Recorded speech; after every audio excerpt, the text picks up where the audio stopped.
Hello, this is Nima Golbabai on KUCI 88.9 Irvine FM. We're back for another super special episode of Cinéshow. We're doing a lot of guests this quarter. And my guest this time is chosen to go anonymously. I don't know why I'm messing up this intro.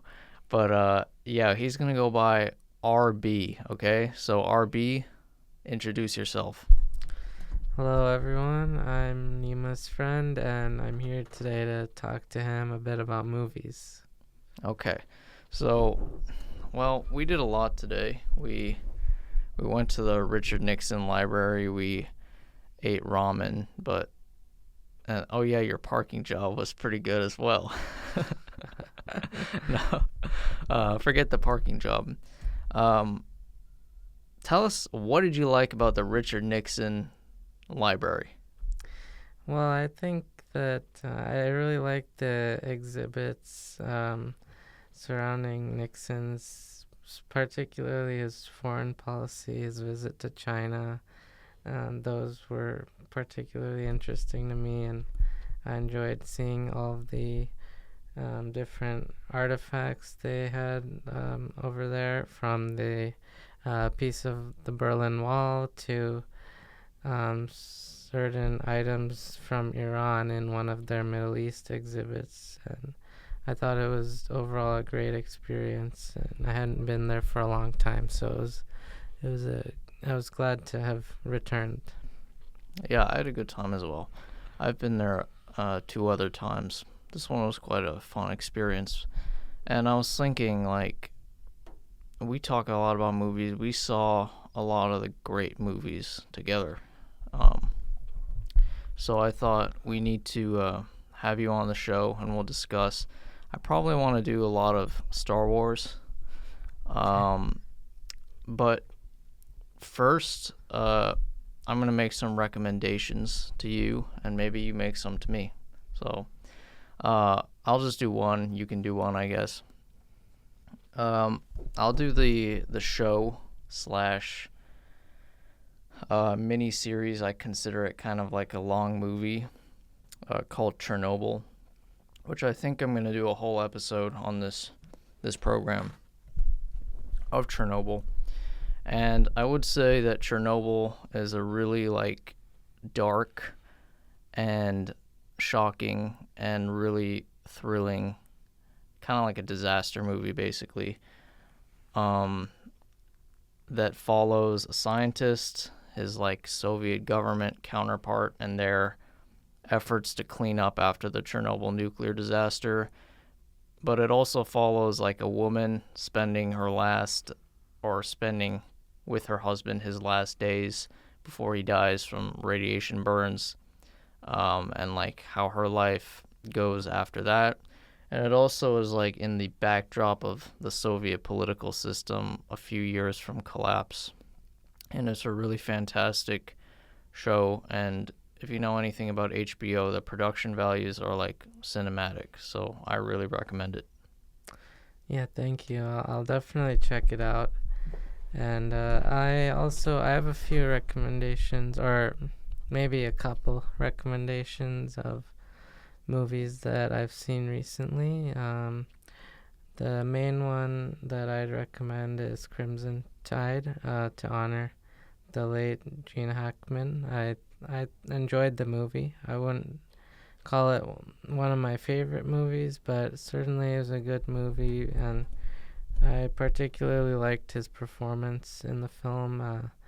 The dynamic between his character and Denzel Washington's is quite fun to watch, and it's all in the backdrop of similar, not necessarily Cold War. It takes place afterwards, but it has to do with submarines and the threat of nuclear war. So it's a interesting movie if you like that subject matter.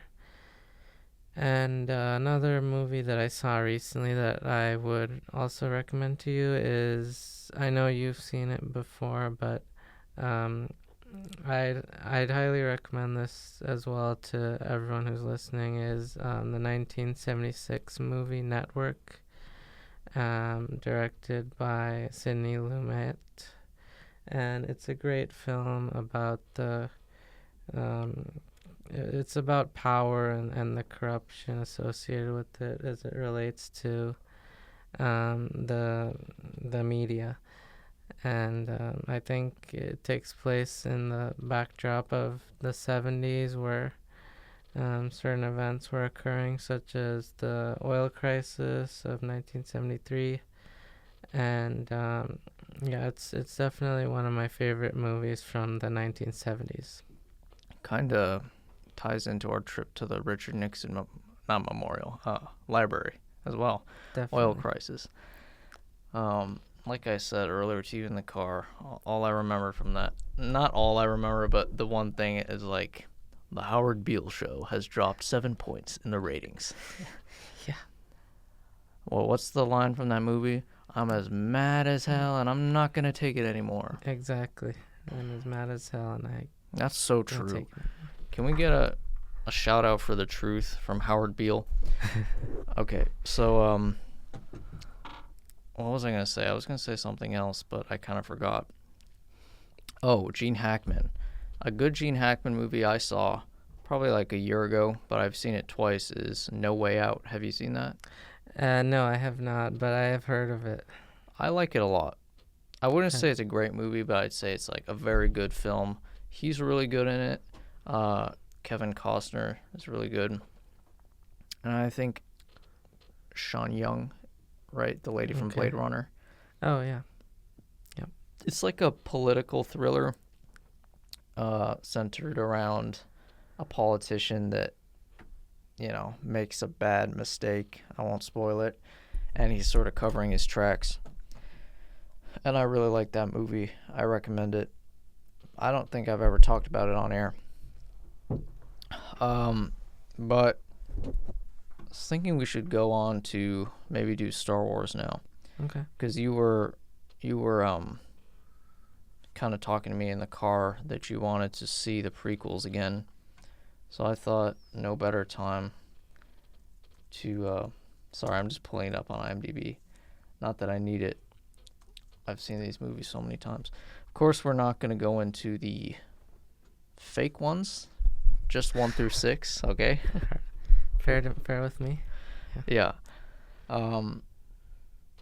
So Phantom Menace you saw recently, I thought. You A said. few months ago, actually. All right, tell me about your experience with that.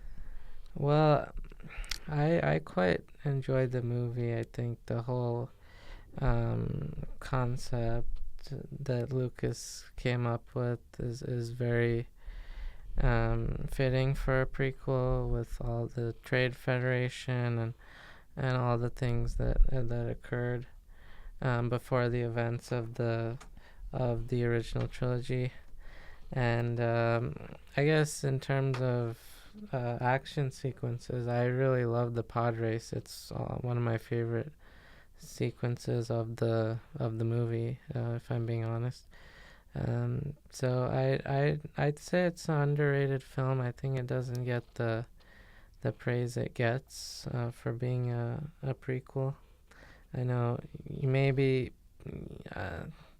I wouldn't say you should lower your expectations while watching it, but just Give it a maybe chance. give it a chance. And I mean, I know many audience members who know Star Wars have already likely seen it, but I think that if you go in with different expectations from the original trilogy, just expecting something different, not necessarily, on par with the original trilogy, but still a good addition to the franchise, then I think you'll enjoy it. Yeah, so some things strike out to me about this movie. First of all, it's definitely the most flawed of the prequel trilogy. And it's definitely like the slowest at points, but what I think it does really well is two things mainly. I think it's really good at like setting up the world of the prequels and sort of establishing all the players on the board, and it sort of I think it really establishes the Jedi as like res- a a force that commands a lot of respect in the galaxy, and it's sort of you build up that arc until Order 66 and everything comes crashing down. Also, the other thing that it does better than any of the prequels is effects. Um, Not all the effects, but most of them, specifically space effects like ships and other space effects, are really good. Like, it almost looks like real. And some of the other ones, specifically episode 2, a lot of the CGI looks really fake and overdone. But this movie, there's like actually a pretty good balance of practical and CGI. And I think George Lucas never gets enough credit for that in this movie. Also, I really like Qui-Gon Jinn as a character. I think he's like one of my favorite Jedi. I agree. I like Qui-Gon Jinn. He's um, Liam Neeson. I think he was the perfect actor for that role. Really like his performance. And yeah, it's a tragedy to see Qui-Gon Jinn die at the end of the film. Sorry, spoiler alert if you haven't seen it. Yeah, that's okay. We do a little bit of spoiling. Yeah, I'm gonna do a Qui-Gon impression here. I like this quote from the movie. It's Anakin says, "Qui-Gon, sir, I don't want to be a problem," and Qui-Gon says, I don't know if he says like "you're not," but he goes, "And remember, your focus determines your reality." I always like that. It's definitely true. He also says, what are some other good Qui-Gon quotes? Let me bring them up, and I'll do some impressions here. Yeah. Yeah, your focus determines your reality. Oh, one thing I like. Forget this impression nonsense because I don't want to embarrass myself. You know the scene where Obi-Wan apologizes to Qui-Gon? You maybe remind me. It's not fresh in my head. He earlier in the movie, Obi-Wan like criticizes Qui-Gon for going against the Council, and when they go back on Naboo, Obi-Wan apologizes to him and says like, "I'm grateful that you think I'm deserving to take on the trials." Okay. Yeah. So basically, when you watch these movies as much as I have, that directly mirrors the scene where Anakin apologizes to Obi-Wan and says like, "I've been arrogant," and then Obi-Wan's like, "You are strong and wise, Anakin, and you're a much wiser man, or you're a much wiser Jedi than I could be." I don't know why I'm having trouble remembering Star Wars quotes. I guess I'm on the air. But yeah, what I love about Star Wars is all the mimicking and the mirroring of itself, like the self-references. Yes. No, I'll have to again. I haven't seen the second and third episodes recently at all, but I definitely have noticed parallels between, what happens in one Star Wars episode, you see it play out again in other ones. The most obvious one is obviously when Anakin blows up the droid control ship. It's like the Death Star. Right. That's Yes. like one's really obvious, but there's a bunch of other ones that are more subtle. There's one that's so subtle and so technical that I think I'm the only one to ever get it. So when Anakin blows up the droid ship, Yes.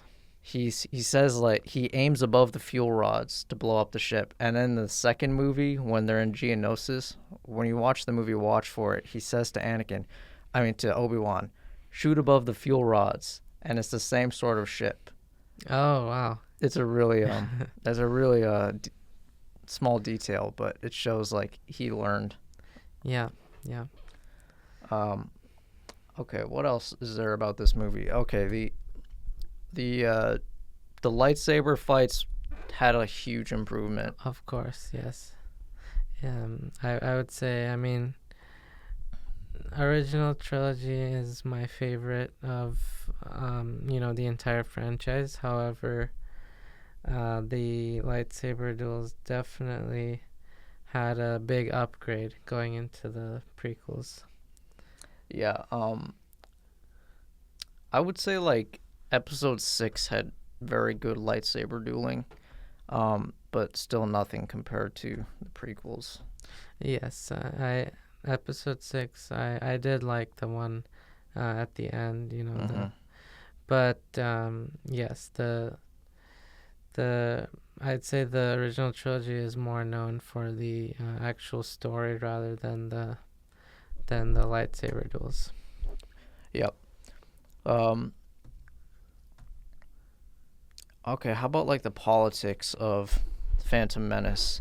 You have the wise old man senator whose poor little planet gets invaded, you know, who's secretly, as it becomes clear over the series, has, been orchestrating all these things.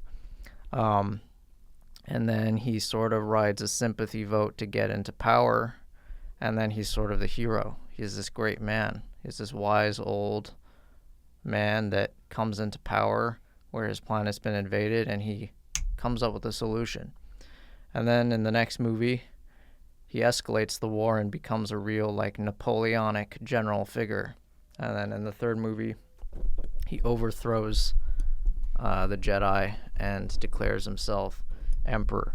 What did you think about the acting for Senator Palpatine, and, like, do you like that it's, like, loose? Like, they don't straight up tell you, oh, Senator Palpatine is Darth Sidious. You have to figure that out on your own over the course of the 3 movies, but you get it Yeah. a lot here. Yes. No. I definitely think he acted flawlessly. I mean, I think I can't really think of anyone else who could play it better. Of course, it's easy to say that in retrospect, but it also is interesting that in the original trilogy, episode 5 specifically, Empire Strikes Back, the Emperor is actually not played by him, and they only replaced that retrospectively, because I think he is the Emperor. I mean, no one really thinks of the Emperor as anyone else at this point, and yeah, I think that. What was your other question? I was just saying, like, the acting and the character. Like, what do you think about the character in this first film? Oh yeah, no, it's I like how, as you said, they don't really make it conspicuous that he is the Emperor and he's going to be the Emperor. It's just sort of something that happens organically throughout the prequels, and I think that was probably the best decision they could have made there. The only part of the movie where they really like directly not tell you, but strongly imply he's the other Sith Lord is when Mace Windu asks Yoda, like, who did we kill, the master or the apprentice? And it, pans over to Palpatine's face. Yeah. So that's like the confirmation, and then you ride that confirmation into the other, specifically number 2, and then by 3 it's like clear he's the guy that's in charge of the Sith. Exactly. Okay, what else? Oh, well, we gotta have the Jar Jar Binks question. What do you think about Jar Jar? I mean, I personally don't have as big of an issue with him as a lot of other people do, but I do agree that the tone of the film can be quite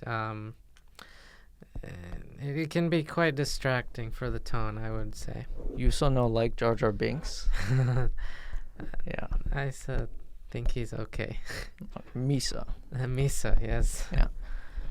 So I think I agree with you that he's not as bad as people say, like, after the first, like, 20 to 30 minutes. I think in the first 20 to 30 minutes, he's unbearable. Like, you're really annoying.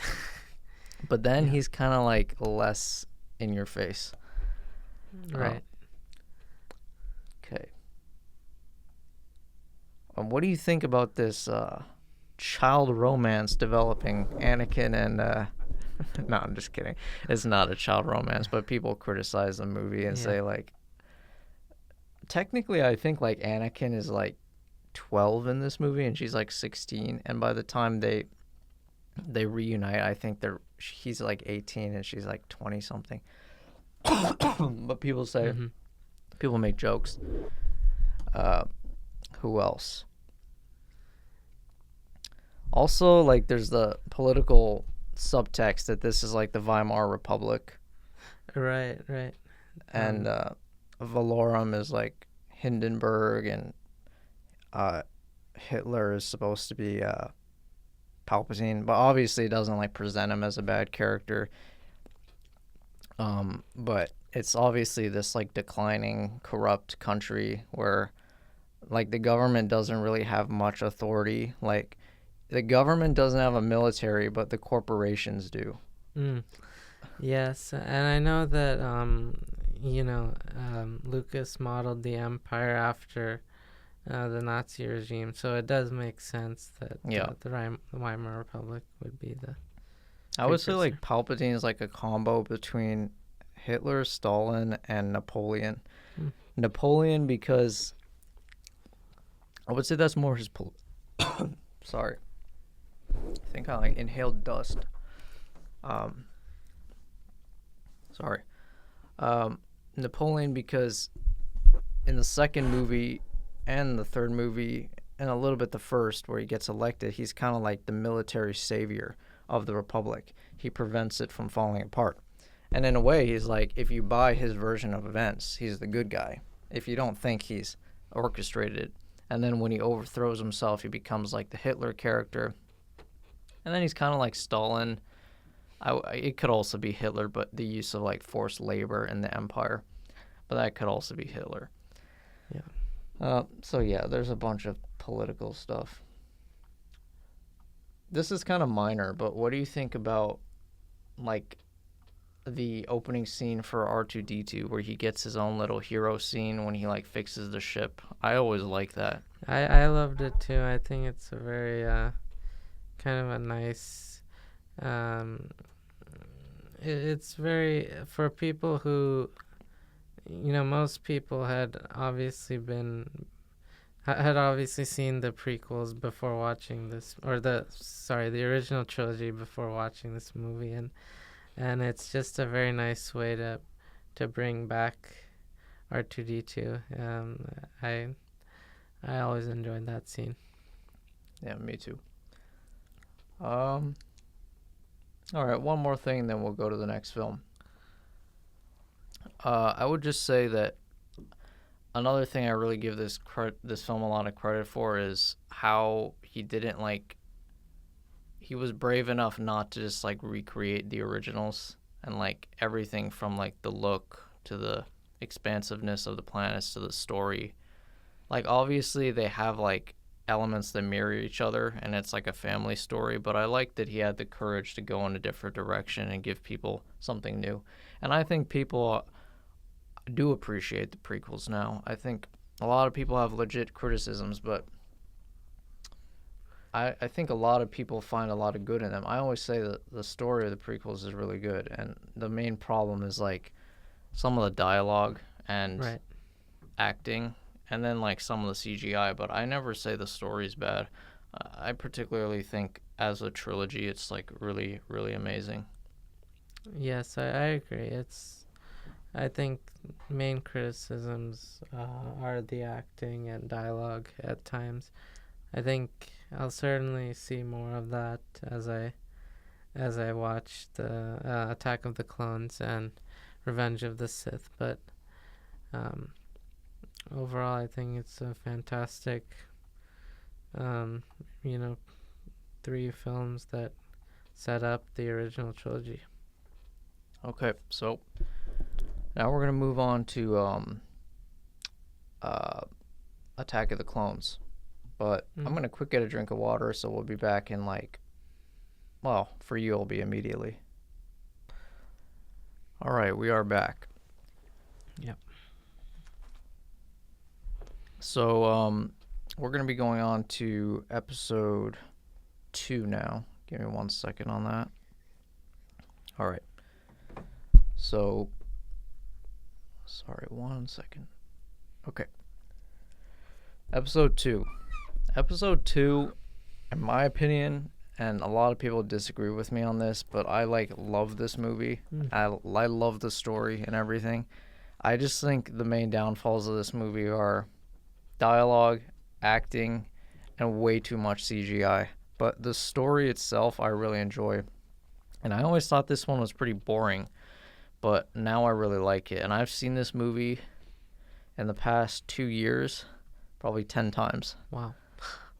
No joke. Do you have any memories of this movie? I know you haven't seen it in a while. Yeah, I mean, it's been a long time for sure, but I always I remember the scene as a kid. It used to frighten me when the in on Coruscant, when her face she's supposedly human and she becomes alien. I remember that always used to scare me when I was Changeling. the changeling. Yeah, and then I do remember the one scene people always talk about where Anakin he's being framed and the lighting is in such a way where it looks like you can see sort of a silhouette of Darth Vader on him. Like he's looking like he's Darth Vader as he's going to I believe he's going to see his mom there. Yeah. That's a scene that's pretty commonly talked about. Those are my main kind of memories. I'm looking forward to seeing it again soon. All right, so I think that well, you talked about 2 scenes. What was the first one again? Oh, on Coruscant with the changeling. Oh, yeah. Yeah. I like from that scene, before that scene happens, there's a good quote. It's foreshadowing. We talked about mirroring. They walk into a bar, like in episode 4, but Obi-Wan says, "Why do I feel you're going to be the death of me?" And that was a bad impression. Why do I feel you're going to be the death of me? I can't do an impression today, I guess. And Anakin says, "Don't say that, Master. You're the closest thing I have to a father." So it sets up Anakin as a man constantly looking to fill the voids in his life.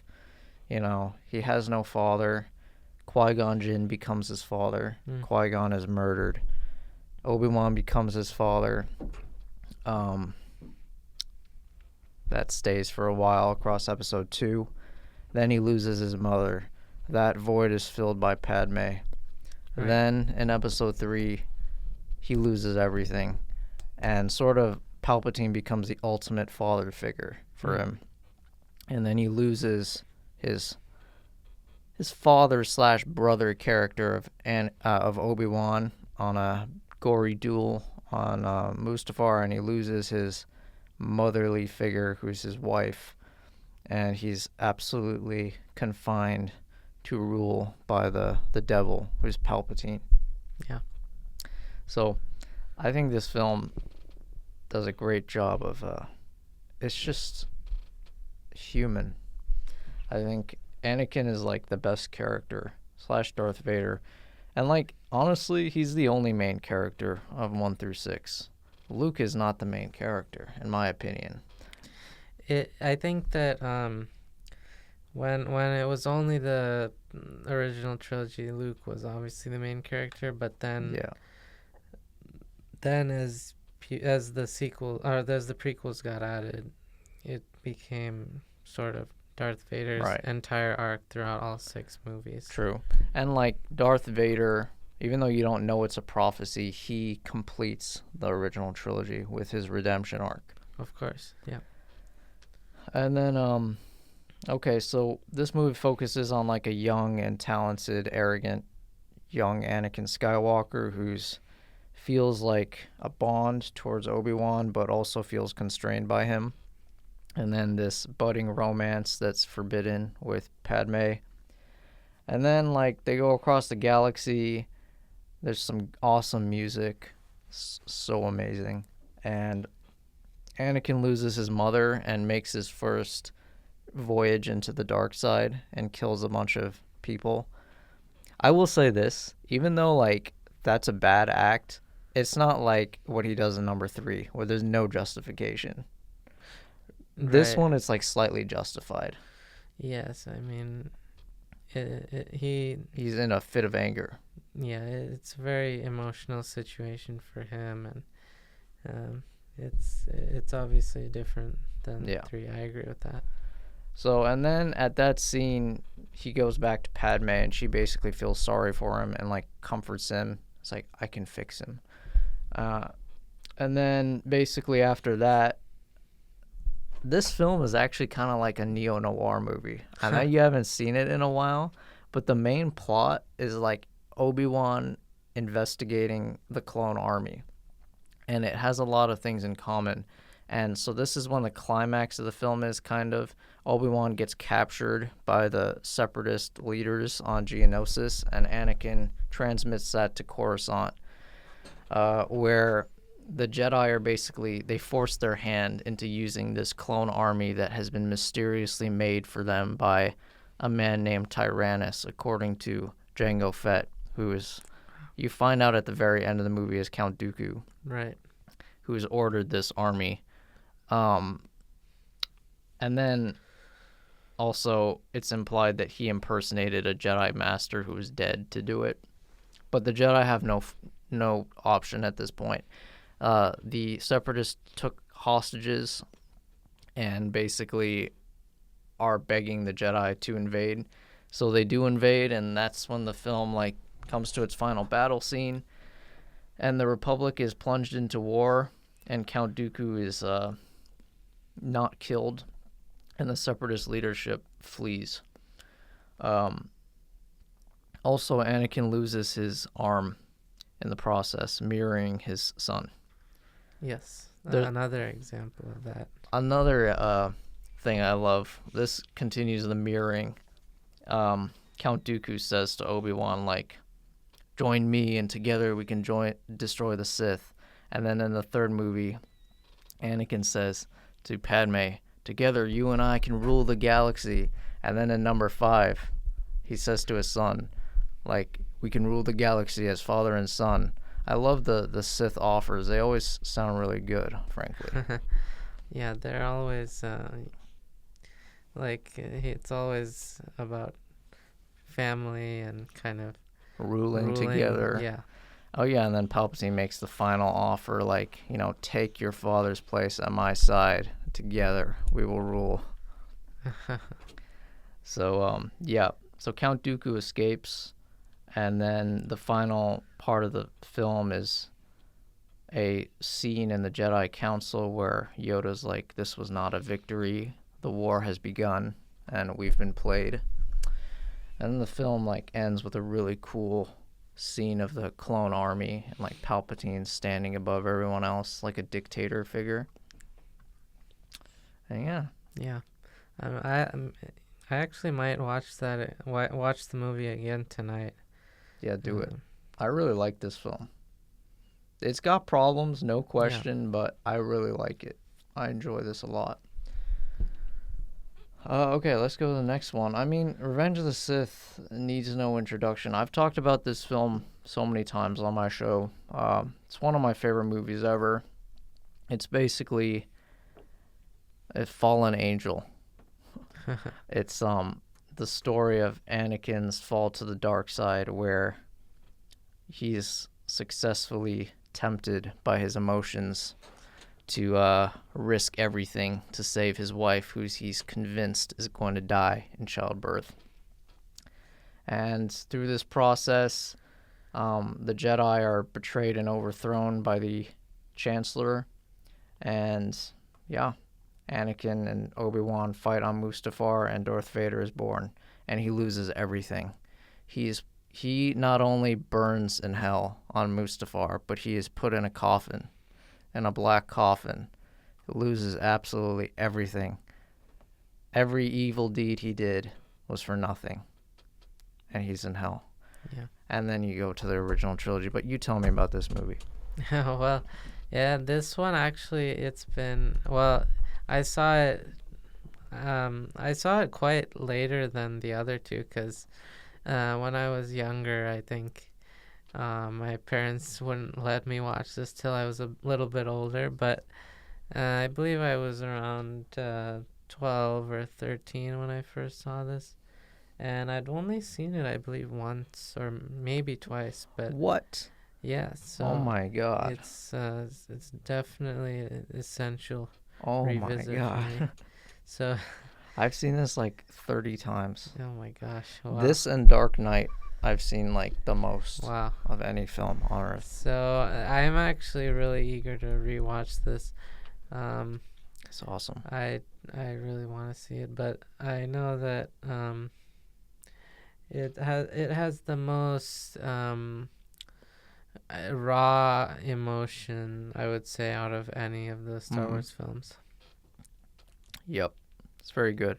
And I love about this film that I love that a lot is left up to interpretation and imagination, and like debate. The main thing I would say about that is specifically, was Padme possessed by Chancellor Palpatine? And the reason I say this is for this reason. When Anakin is put in Darth Vader's suit, he asks the Emperor, like, where is Padme? Is she all right? And the Emperor says, like, without hesitation, that you killed her. So that implies, like, how does he know she's even dead? Unless he has, like, some sort of connection through the Force with her. And, like, was he planting information or, like, possessing Anakin's thoughts the whole movie to, like, push him towards the dark side and convince him that his wife was going to die? Some people say, like, oh, she died from sadness, but that's not really what it is. Even if you think she died from sadness, it's built up over the film that he's foreseeing her death, and he basically either pushes her to her own death or she's, like, possessed by Palpatine and dies. It's like, I don't know. It's just like a debate that I think about when I watch this movie. And then there's also, like, the political scenes that are really good. Like the speech, the most charismatic speech ever, as many of you will know on YouTube.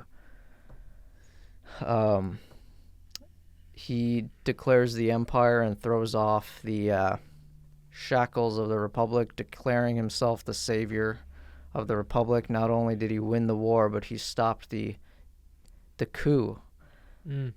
Another political thing I was thinking about is, technically Palpatine is right, because the Jedi have no authority to kill the Chancellor because of his religious beliefs.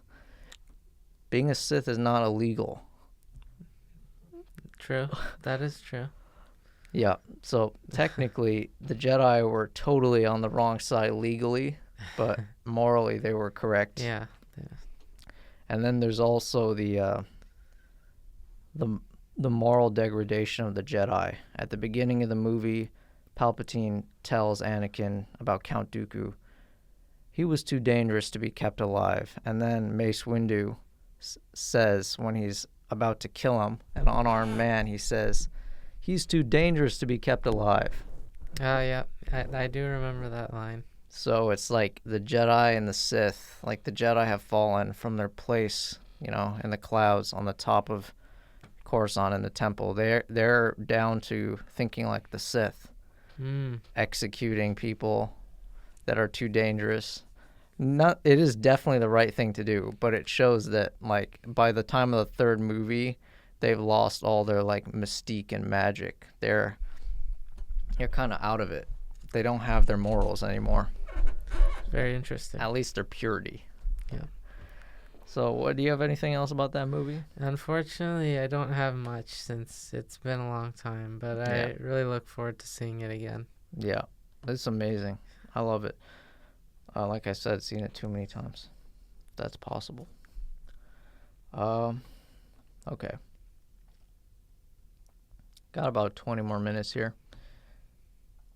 We're going to move on to episode 4. I got controversial opinions about this. Oh. Is this still your favorite one? No, I mean, it's Thank not God my for that. favorite, but I still enjoy it. I mean, I don't think it has really many flaws. It's just not the best movie of the original trilogy. Right. I would say that. It's not as creative as the other ones. It's not as creative and it's not as complex. Yeah, and And definitely. nuanced. I have a really controversial opinion. I'm not saying it's worse than this Star Wars movie. I'm just saying I like episode 2 more than episode 4. Okay. Very controversial, but this is my second to last Star Wars movie.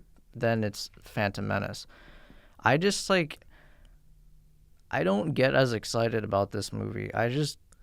It's not as cool, or I'm not saying I don't like it. It's still a great film. It's just, to me, I don't get as excited about it. I don't think it's as imaginative or sort of just, it's not as it doesn't have as much heart. I agree with that. I mean, I'd say for its time, I mean, it was possibly one of the most imaginative movies. 100%. But if you're comparing, if you're I'm saying within the relative world to of the Star other Wars. movies, yes, there's a lot more. It's such a small piece of the entire Star Wars universe. It's not really a significant And portion of it. another thing is George Lucas didn't know if he would have sequels, so he tried to make it really compact. Oh, right. I didn't know that, actually. Interesting. Yeah. Why do you think this one ends with the Death Star and number Well, yeah, 6? it does make sense. He intended for the Death Star to be the end of the series, Right. so he put it in both. No, well, actually, that does make sense, because originally it was just called Star Wars, right? It was not Episode 4. But I will say this film is directed really well. It's got a lot of cool cinematography and scenes. Obviously, the effects are really good for its time, although Empire is far superior in terms of effects. Cast is really good.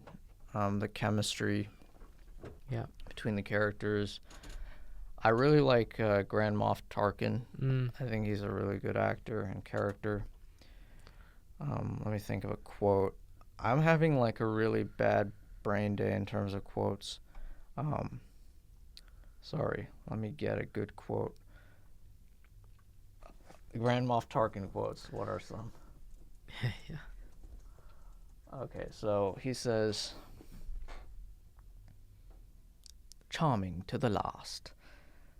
Right. Yeah. Or what else? He says one that I like a lot.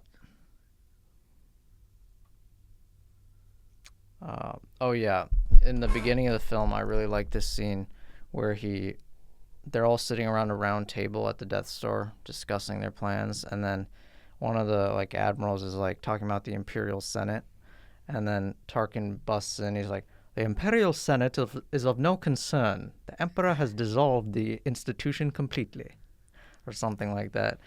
And then he says, "The last remnants of the old republic have been swept away." I think he's really cool. He's like the British gentleman on board the Death Star. Yeah, I really liked. I loved him in this movie, and yeah, I actually kind of wish he were in future movies. Right. Okay, so also this film introduces I like how it introduces Darth Vader, where all the military establishment, the high command of the Death Star is this is the new power in the universe, and Darth Vader's you underestimate the Force, and then he sort of has to prove his worth, and Tarkin's you're the last survivor of their old religion. And then we learn about Obi-Wan Kenobi and Luke and the farm boy that leaves home and goes on and conquers the world. Yes. Hero's journey. All right, the last two. So episode 5, you talk a bit about this. Yeah, episode 5, I mean, it just ramps things up, I think, to a whole nother level compared to episode 4. You get so much more depth in terms of the mythology of the Jedi and the Force and everything. With Yoda, those scenes are always some of my favorites. And then, obviously, one of the biggest reveals in film history takes place on in Cloud City, when Luke finally encounters Darth Vader, and it's just one of the most iconic moments ever. Isn't it a shame, though, that one of the most iconic moments in film is kind of ruined for everybody? I agree, but one thing I've noticed is that a lot of people, especially from our generation, they don't even like the average person has not seen Star Wars. It's kind A of lot of surprising. people haven't, yeah. So, and they don't really think about it or encounter, anything related to it very frequently. So, there's a chance that they really don't have it. It's a chance, but a small revealed for them. chance. Everybody knows I am your father. Yeah, so it is unfortunate, but I think there are some people who still might not be aware of it. So my dad, as a kid, would always he's never seen Star Wars until I showed it to him, and he still hates on it. But he would hate on Star Wars all the time when I was a kid, so I never watched it until I was in middle school, actually. But I always played the Lego games as a child, so when I was watching it, like especially the original trilogy, just like first having the Lego missions in my mind and then seeing the real thing was so fun. It was so fun. Yeah. But yeah, of course I knew about I Am Your Father, and I knew the Emperor gets thrown down the well. Oh yeah, yeah. I probably knew less about the prequels because I didn't really play those missions as much. But yeah, about Empire Strikes Back, really strong on direction, budget, and I would say this movie does like loads of things well. It does the romance between Han and Leia really well. Like they have amazing chemistry, and it kind of like gives the heart to the movie, I would say. I agree. Also, one of my favorite Star Wars moments, I have like a few that just stick out for me of my favorites, sort of like the last like hour or 45 minutes of Revenge of the Sith with like Order 66 and the fall of Anakin and all that. But then like in this movie, I love the asteroid chase. Oh, I do too, and I love the music. John So Williams good. is So good. is a legend. Like when the Star Destroyers triangulate and yeah. the Millennium Falcon is like swerving through asteroids. It's like, oh, this is such a good scene.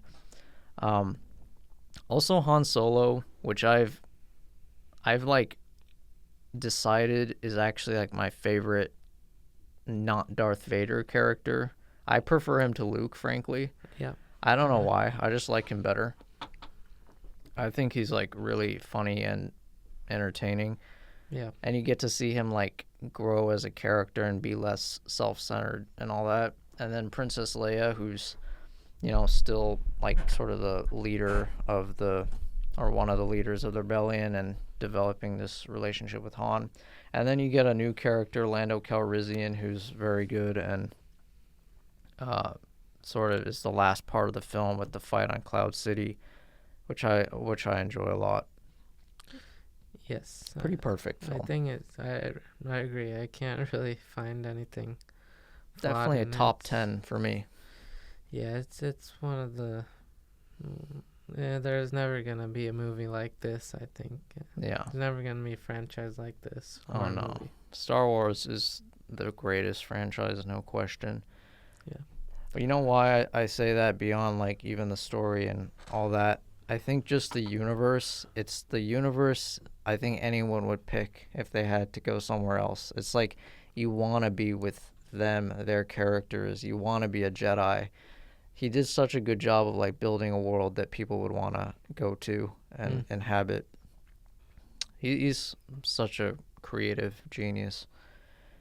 Yes. What else here?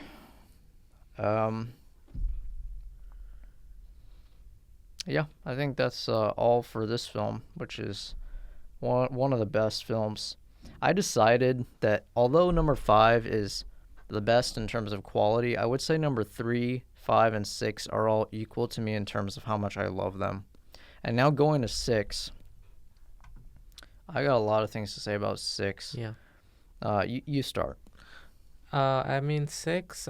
It used to be my favorite as a kid. I think it's because I just the ending was something that I really latched on to as a kid. I think just the triumph of good over evil, as it just pays off so well. But as I mature and as I grew older, I think five takes the cake for number one because of the certain aspects of 6 do stick out to me, like the Jawas, or not the Ewoks. Jawas, the Ewoks, yeah, Yeah, are a little bit I agree with you. off in terms of they make the tone go a little bit off of its It was like the off beginning center. of the prequels. Yes, in a way, but not nearly to the same degree, and it's very minor in terms of my criticism is very minor of the Ewoks, but I do think that is one thing that makes it detract Yeah, from the tone, from the I enjoy solid it tone. regardless, really. Yeah. Okay, so this movie, like I said, it's tied for top 3 of the 3 movies I love the most in this franchise. This movie is very, very good. It doesn't have as high production value as number 5 for sure, but I would say that like the last hour of the film is like some of the finest filmmaking in my opinion, and the redemption of Anakin Skywalker and like the last scene where he's burning and they do the music with the fireworks. I declare this as my favorite movie moment of all time. Yes, and that's partially that's why I loved it so much growing up. Yeah. It's just so it's so rewarding to watch. And also one other thing is people tend to criticize the Death Star 2 as being unoriginal, but I also never had a huge issue with it. It felt Yeah. more secondary compared to the actual conflict between Luke and Darth Vader and the Emperor. There's so many like good scenes about that final redemption, you know. Yeah. And if you go back to episode 3 where Padme's last words are, "There's still good in him. I know there is." And then Luke says to his father before they meet the Emperor, like, "There's still good in you. The Emperor hasn't driven it from you fully." And then they go up there and they sort of fight, but Luke throws down his arms, refusing to kill his father, and his father saves him. Another thing that you may not know, another thing about Star Wars rhyming, Mm-hmm. the 2 biggest consequential decisions of Anakin's life happen in the presence of Palpatine's lightning flashing in his face. When he cuts off Mace Windu's arm, Yeah. if you watch the movie, there's lightning flashing in his face, and then Uh-huh. when he saves his son, there's lightning flashing in his face. So it's sort of just perfect symmetry with the 3rd movie, and then the 6th movie. He redeems himself, thus becoming the greatest hero/villain of all time, greatest character, Anakin Skywalker/Darth Vader. Mm-hmm. Yes. Completely agree. And the whole music and the direction of that scene is incredible, on another note. I agree, and it's built up perfectly. Like the whole trilogy builds up perfectly to that moment, in my opinion. Yeah. Well, all 6. Oh yeah. Yeah. So where are we on time? Yeah, we got a few more minutes. So, any last words about Star Wars here? I mean, I'd say I agree. It's probably the best franchise to ever be made. I mean, I'd say contenders. I mean, Lord of the Rings is a separate thing. There I are no true contenders. There are Yeah, great franchises, but Star Wars is above. I agree. Like, it's also. I mean, you can't really compare Lord of the Rings, in my opinion, because they're based on books, and this is completely, Right. original from George Lucas. It's really amazing to think that really this one person really created all of this. It's really mind-boggling. It is. All right, so that's been a good episode. I enjoyed talking to you here. Yes. So this has been Nima Golbabai and RB. You want to sign out, say goodbye? Yes. Thank you for having me, and yeah, this was great. I look forward to getting up to speed on the prequels of Star Wars, and I hope all of you people listening do so as well and see the whole franchise. All right.